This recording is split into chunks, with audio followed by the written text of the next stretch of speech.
první tak jménem 10 věcí, které nikdo neví.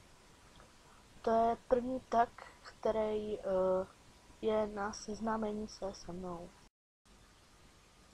Jmenuji se Pavel. Je mi 12. Mám poměrně krátký vlasy. I mám malý oči. Mám rád bílé věci, ještě k tomu je Bílá sobota. Mám ještě další 3, 5, 4, 3. No, mám ještě další channely, který už používám.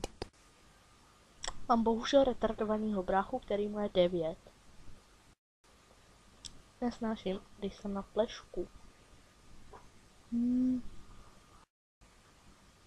Tohle je 9. a už mě to nebaví. A tohle je 10. a s tímhle tak já se chci ukončit. Čau.